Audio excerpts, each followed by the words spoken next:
दोस्तों की हाल चाल है तुम देखते पे जी अरशद अली टीवी मैं थोड़ा मेज़बान मोहम्मद बखार सब तो पहले चैनल सबसक्राइब कर लो बैल आइकन का बटन दबा लो हर वाली वीडियो तुम पहुँचे हो तुम देखो रोज़ की निस्बत इंशाल्लाह बा फजले खुदा चंगे चंगे जानवर तुहाडे वास्ते कट के नीली ते लैके असीं हाज़र होने आई साहब साढ़े कोलों बड़ी दूर तो आए ने सारियां गल्लां बातां इंशाल्लाह सारियां मामलात इन्हां दे बकौल सुन लांगे मझ WhatsApp ते वाई सी वीडियो YouTube ते नहीं सी लाई हाई साहब ने कहा सी कोई मेरा ख्याल है 1 महीना हो गया तुहानूं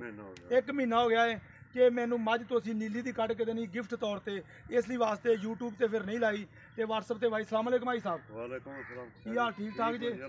हाई साहब तुसीं ना वीडियो दे विच गल दस्सिओ तुसीं आए जे मेरे कोले तुहाडे नाल किस तरह दा बर्ताव होया मैं किस तरह दा बंदा उच्ची नेड़े हो जी यार माशाअल्लाह हर किस्म दा तावन खाना टाइम देना जानवर अच्छा खरीद करके दे बहुत अल्लाह ताला सलामत रखे तेन बच्चा रोला आबाद रहे माशाअल्लाह सुकून आ गया तेरे कोल आके मजा आया या नहीं आया इंशाअल्लाह हाँ भी बच्चे भी 10 मेरा भी छोटे भी बड़ा मोहब्बत में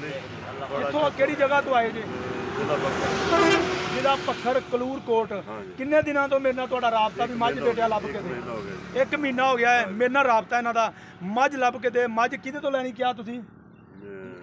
गफार कोल हाँ मैं इन्होंने ये गल कही गफार मझ तेरे तो ही लैनी जिन्ने देर मर्जी ला ला बहरहाल मैं तो क्या वैसे एवें करते हैं बहरहाल इंशाल्लाह हाई साहब पक्के रहे इस गल ते गिफ्ट कट के बहाओ जी ये गिफ्ट कट के दिता इंशाल्लाह अल्लाह के हुक्म नाल अरशद अली टीवी तुहाडे वास्ते चंगे चंगे हर शय कैमरे की नज़र इंशाल्लाह कर देनी आवे लो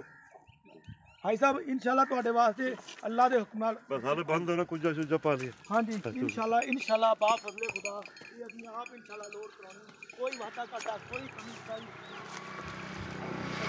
ना सारे अल्लाह के मामले जान दे दे इसमें तो लिया जाके सारा पुरानी पड़ी चल पुत्र चल बच्चा चल शाबाश तू आप पुत्र चल परले पासे ओवर परले पास चल कान पकड़ ले कान छोटी देर कट चल चल चल चल हंसनी अल्लाह बंद रूम बंद चलन दी वीडियो ये कुछ ले आता चलन दी अरे बनो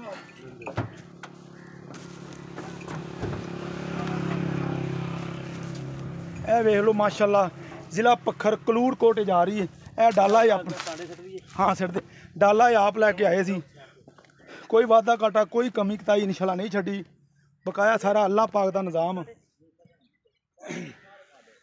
6026 कराची का नंबर सिंध नंबर की गड्डी ये आप ही लैके आए ने इंशाल्लाह तुहाडे वास्ते मेहनत ते कोशिश नाल ये काम होंदे ने अल्लाह के हुक्म नाल इतमाद नाल सारे मामलात सारियां गल्लां बातां तुहाडे सामने आ गईयां ने इंशाल्लाह बा फजले खुदा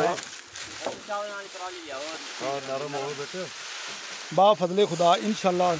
ये उम्मीद करांगे ये वीडियो तुहाडे पसंद आएगी लाइक तो शेयर जरूर कर लेनी मिलते अच्छी और बेहतरीन वीडियो नाल अल्लाह निगहबान पाकिस्तान जिंदाबाद।